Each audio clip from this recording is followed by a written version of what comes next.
But Poopery is how Squatty Potty noticed us. Yes. And came to us, and their problem was specifically they needed a way to be able to demonstrate the product that wasn't too gross when you're talking about colons and poop. If we make a campaign that's really great, that we know when you spend money behind it, it's going to drive enough customers, then you end up creating basically like a self-funding marketing engine. If you are not planning to spend money on ads with your campaigns, I think you're basically planning to fail. Because then it's just post and pray. And that does not work, especially in today's YouTube and today's Facebook. The algorithms are very much, especially for brands, not in favor of allowing stuff to just grow organically. What are kind of the winning attributes of viral videos that you've seen in common throughout your experience at Harmon Brothers?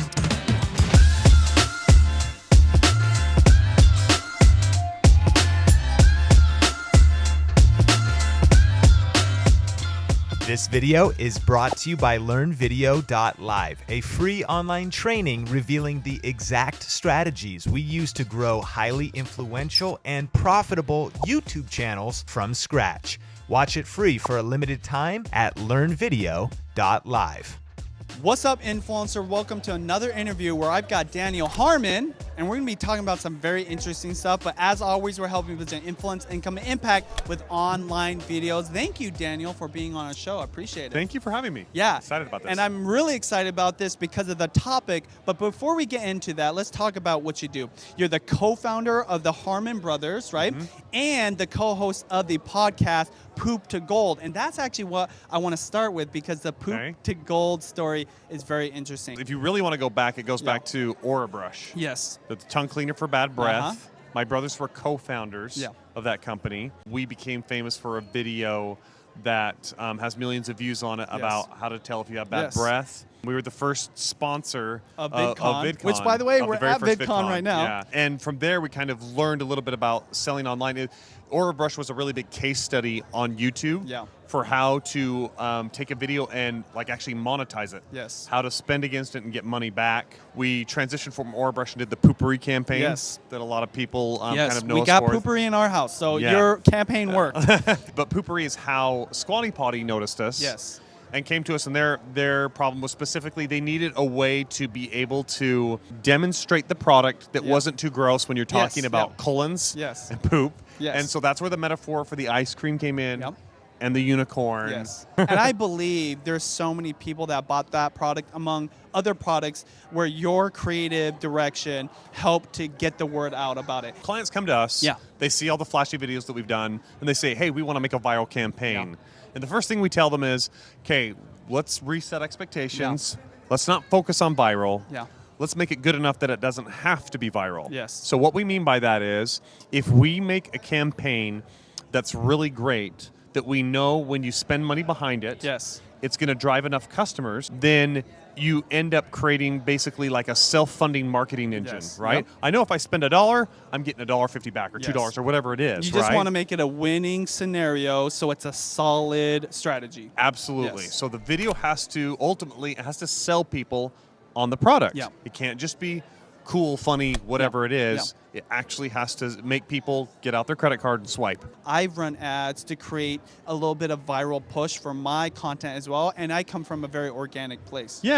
So if you are not planning to spend money on ads with your campaigns, I think you're basically planning to fail. Because then it's just post and pray. And that does not work, especially in today's YouTube and today's Facebook. The algorithms are very much, especially for brands, not in favor of allowing stuff to just grow organically. And that's even the case for just creators that aren't pushing a product or service they're trying to sell. Plan to A/B test your way to really great creative. And what I mean by that is the places where you can kind of move the needle the most with your creative is through thumbnails and through your titles. That's also on Facebook where things autoplay. The thumbnail can still move the needle a ton. Like so one of our campaigns, one of our more recent campaigns is for Lumi deodorant. It's a natural deodorant that you can use both on pits and private parts. Okay, nice. So again, another taboo subject, kind of like the Squatty Potty, but that we made interesting and for people to be able to talk about. So that campaign has over 44 million views on it. Awesome. But it never would have gotten there had we not done the testing initially. Yeah. Where we basically took one thumbnail up against another. Yep. And found one that was literally our best thumbnail converted 4 times better than our worst. Yeah. Yep. I mean, just that one metric alone Yeah. can be the difference between making or breaking that entire campaign. Anything else that you want to talk about in terms of the ads that are behind the scenes that's helping viral videos get a little bit of traction? Well, I mean, just other forms of testing, right? The titles. Yes. A lot of that is about getting diverse perspectives. Okay. We get non-writers to help us write titles. Awesome. If I write all the titles, Yeah. then we kind of get one perspective. But if we have, for example, my coworker Tiffany, Yeah. she is chief of operations. Yes. She's she's operations lead over all the creative. She's Yep. organizes all Yeah. the resources there.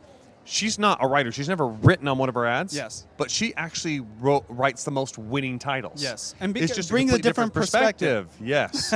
Because then that's when you get real differences rather than just like little nuances of words. Yes. Then you might get like 5% difference Yeah. there, 2%. But if you want to really get into having stuff that performs way better, you want completely different Absolutely. thinking. Let's talk about the third piece. What are kind of the winning attributes of viral videos that you've seen in common throughout your experience at Harmon Brothers? You have to make people feel something. That's number one. Yeah. You have to be able to relate with them emotionally in some way. For us, that's generally comedy. Yes. That's the brand that we usually go for Yeah. and that we shape around Yeah. when the companies approach us. For us, also, it has to follow a good sales structure. Yes. So we need to be able to present a problem that the customer is facing, Yeah. and then show them how the service or the product provides an elegant solution Yeah. to that problem. Yeah. For those of you that have seen the chat books Yes. campaign that Yes. we did with the mom that's running all over the place, she's got her kids going Yep. crazy and everything. She has no time in her life, but that relatability really came through. Yeah. And we made moms feel, look, I connect with this woman Yeah. because this is exactly my life, and that's what we Yes. saw in the comments all over the place. Oh my gosh, this is so me. Yeah. This is a day in my life. And people were tagging each other. Yeah. Oh, this is just like being at your house, that Yeah. kind of a thing. That's very much about making it relatable to the person so that they know, oh, this fits into my life, Yep. and this solves a problem for me. Any other key elements for viral videos that really stand out when you think about the difference between one that fails and one that actually wins and actually goes viral? I'd say for us, honestly, the starting point is always a really great product or service. Got it. It Yep. has to be something that we believe in. Yes. I always say nothing sells better than the truth. Yes. And so if you're speaking from a place of passion and truth behind what you're talking about, that comes through. Yeah. People believe it. That whole thing about making people feel something, people feel truth. Yes. They do. Yes. And so much of it is if you make someone feel something, Yeah. they'll make a decision on a feeling, on emotion, Yeah. but then they'll back it up with logic. Yeah. And it's the same thing with you, the influencer, the creator. When you're your authentic self, which is such a cliche thing to say, and people maybe don't value it very much because it's like, oh yeah, we already know that. But for reals, when you are passionate about something, you're going to invoke a certain feeling. So when somebody is going on a rant about something that they really feel strongly about, you can feel that versus someone that's fake about it just for the Yep. sake of going viral or the Yep. views. It's the exact same thing. And that's what I love about this, because you're talking from a product standpoint and brands, and we're always talking about from the influencer standpoint. But I think Principles apply across the board. totally. So if you want a viral video for your channels, remember, it starts with you. And that's why we say have clarity. If you're not clear about what you're best at, what you love, and what you're passionate and expert at, where your experience is going to be highlighted the best, it's a bad starting point. Just like when you start with a bad product. Yep. Versus when you hit that light that you have, and you have that spark that just lights up the whole world, then you're onto something. Now you've got And a good then- foundation. Exactly. And so all these best practices will just benefit from that 10x compared to, again, being fake or not hitting something that, that really lights you up. Any last thoughts in terms of viral videos or advice for creators as well as brands or businesses that want to create content, that gets that viewership? Specifically for creators, I would say don't be afraid to experiment early on. And what I mean by that is all my YouTube friends that have gone on to be, great YouTubers or content creators of any kind, they've usually gone through a little bit of an experimentation phase to kind of find their voice, to kind of find that thing that they were passionate about. And that's okay. It's okay to throw a bunch of crap against the wall and see what sticks, and then double down on what's working. Yes. And so it very much is like you have to kind of embrace embarrassment. Yes. To learn the lessons and get to where you need to be. You can't just be like, oh, I don't have it perfect yet, so I'm not going to move. No, move, and you'll figure it out as you go. And that's the same for creators, influencers, as well as brands and businesses. So, hey, thank you so much for your time. Hey, thank you.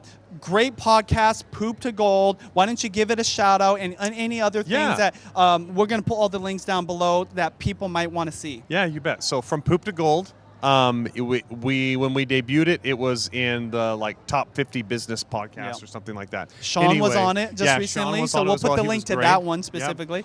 And then also we have HarmonBrothersUniversity.com, where we have opened up our entire playbook of secrets to teach people how we go about writing these ads, how we go about putting humor into them and doing the branding, all that stuff. So that's there at HarmonBrothersUniversity.com. Sweet. We'll put all the links down below. You guys go check them out. As always, we're helping build your influence, income, and impact with online videos. We'll talk to you later.